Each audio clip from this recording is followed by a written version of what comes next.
Hey everyone, my name is Chris. I am the lead genius here at South Shore BMW. Thank you for taking the time to watch this video with me today.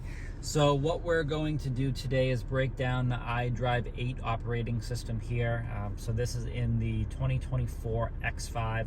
So this is the LCI for that model. So brand new technology in this car, BMW curved display as well. So really nice upgrade in for the interior here. But sometimes it's kind of hard to understand how everything works and comes together, especially with the technology as advanced as it is these days. So what I'm going to do is spend some time here today and break this down to make a little bit more sense so you understand, what exactly is going on. So the first thing we have is just understanding physically the hardware. You have a curved display. So as we move this over, you can kind of see the whole display there. It's large, it's pretty large. So it is divided in two sections, as you can see. This section over here is going to be really for the iDrive 8 operating system, the interface that you are going to be working with every single day you're in the car, of going through your widgets, whether it's your, built into the iDrive system or Apple CarPlay, Android Auto, your climate, that's all there. Everything over here is going to be for your driving information, such as your Driving Assistance Pro if equipped, map information, augmented reality is going to be built into there, obviously speedometer, all of your power meters, fuel to empty, time, speed limit, all that essential information that you need will be right there. But today we're going to focus on this section here, which you're going to be working with every day. So understanding why the software is laid out the way it is based off of the fact that it is a curved display. It is meant for you to bring your finger over and very effortlessly swipe across those different widgets to get to the different tiles that you need to get to. At the very end is going to be the Add Widget section. Keep in mind, iDrive 8 has remote software upgrades, meaning that it will push new updates to the car automatically, and there are new functions and features that you can get access to literally overnight if you're getting an update happening then. When you touch Add Widget, new widgets will be preloaded right in here, and you can very easily just tap the widget, add it to where it is you want, and simply drag. Well, let's try that one again. We're going to drag and drop wherever you would like it to go. So it's pretty cool. And as you can see, once you press and hold, you do have the X's down there. So once you delete something, it goes back into the My Widget folder, if you will, waiting to be added again in the future. You can tap, the back, anything to kind of lock it back up again. So what we're going to do is break this down so you understand all the different widgets and basically why they're there. So this is going to be the largest and most prominent one. This is the BMW's cloud-based navigation system. So this is basically showing you where you are, real time, what's happening. Your location is going to be down in the corner. This little box is going to be changing the orientation of the map. So this is going to be the perspective. This likely is, okay, so that's perspective. This is direction of travel. This is map facing north. And that's back to perspective. So you toggle between those three. That's not new though. We've had that for quite some time. So just keep that in mind, that adjustment is going to be in the corner. What's really nice is with iDrive 8, you can just touch the search box and immediately go into there. So if you don't want to have to launch any other application first, you can just go right there right away and touch what you need to. As with most of our new operating systems, touching the microphone from the right side of the steering wheel, that, and I'm going to show you that right now, right down here, this is what you want to touch. That is going to be the easiest way of using navigation or anything like that. But let's say you're in here and you want to go to Target, for example. All you're going to do is type Target in. That's it. It's going to find all the Target stores closest to you is going to be right there. You can see, we're at 3.6, actually that's the same store. So we have Hanover, we have Abington, we have Braintree, and you can see they're ordered by how close they are to our current location right now. So that's really convenient because you don't really have to know the physical address or know where you are, you're just typing the name of the place. That works for everything, guys, because again, it's cloud-based navigation.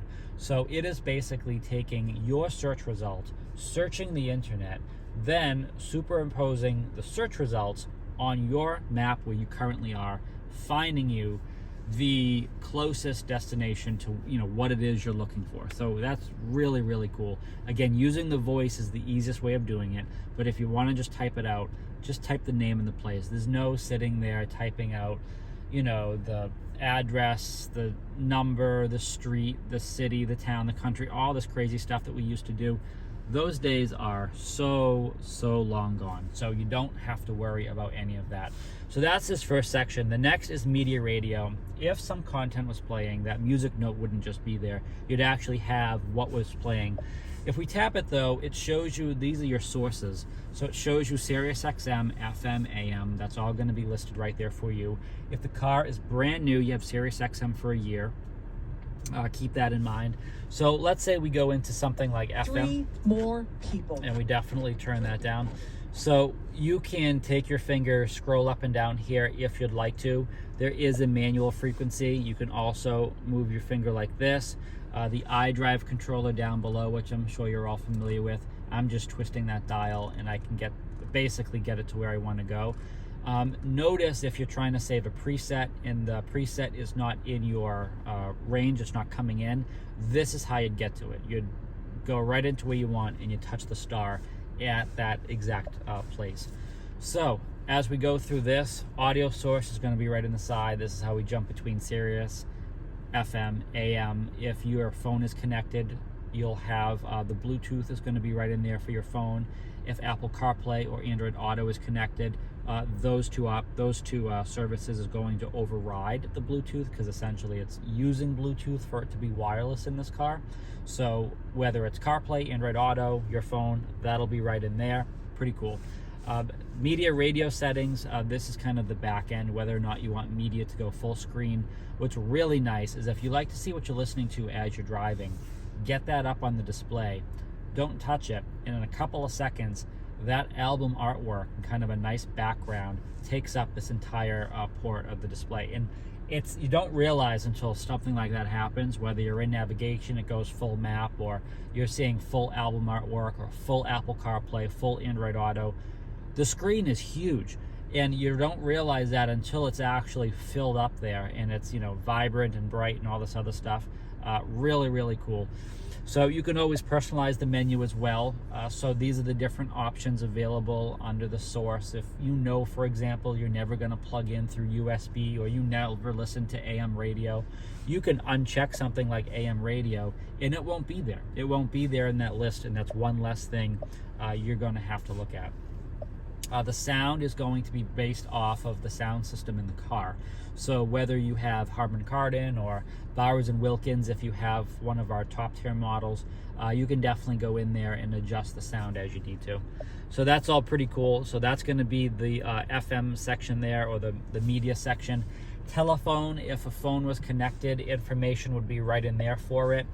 This is going to just pull up a menu to try to find a device to connect, since we don't have anything connected.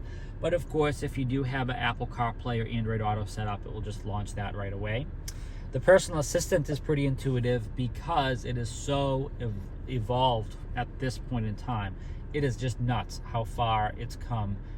When we think back to iDrive 4, iDrive 5, and what it does today, it's just nuts. Because it is so crazy, they had to put a whole widget together to help you understand what it is you can say and get the most out of it, because it can do so much.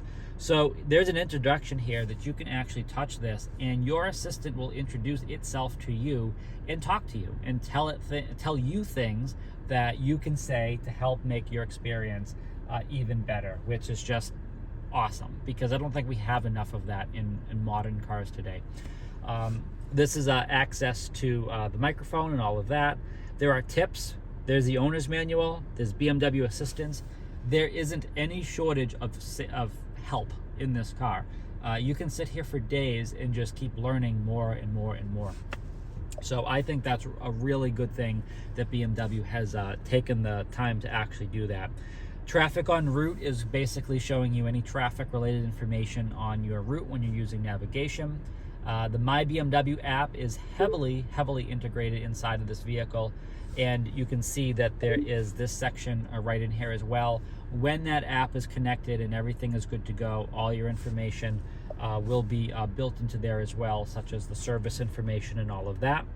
We have a route preview, which essentially is a compass. We have that. And finally, at the end is going to be the section to add the widget. So that's how that will work. Now, you've noticed as I've scrolled back and forth between those widgets, nothing has ever moved at the bottom, because that black bar, that's the climate. That's always fixed.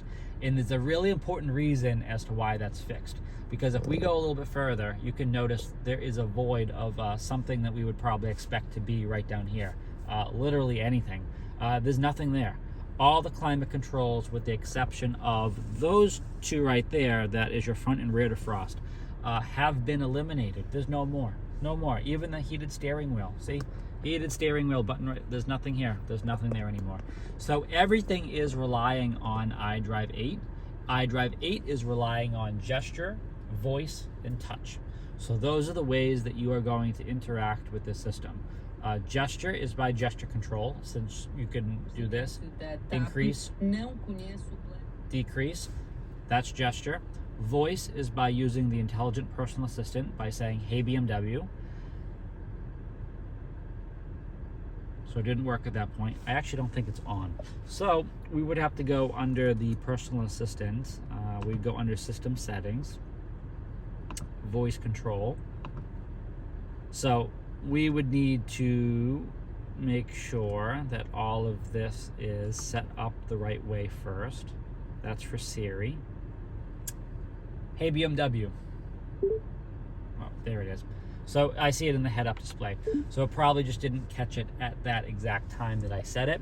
So you can do it by voice by just saying it, or you can touch the microphone on the steering wheel. Either way, it's going to bring up that voice. And of course, touch is using the touch display. So multiple ways of doing the same thing there, which I think is really cool. So that's why this is not down there, is because it's relying on you of using the iDrive system to be controlling this stuff.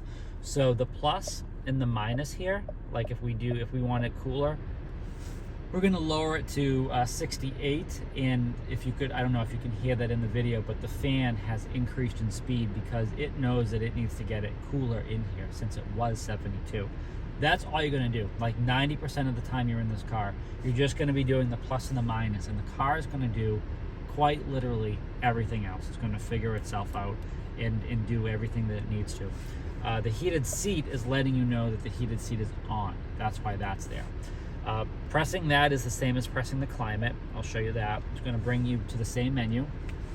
So you can control this just by using the plus and the minus from there. The line in the center, this is the dividing the passenger and the driver side. So this is the driver, this is the passenger over there. You can see this is where your heated steering wheel is now, which again, you have multiple levels of heat, which is very nice. We've never had that before. You have your different levels of heated steering wheel, excuse me. That's different levels of heated steering wheel we've never had. We've had different levels of heat, but it's only been 3 levels. This goes up 4 levels. So again, that is new there, that it advances that. You have your fan speed, you have the direction of the airflow if you need to control that. You know, sync is at the top there, max AC, AC, auto.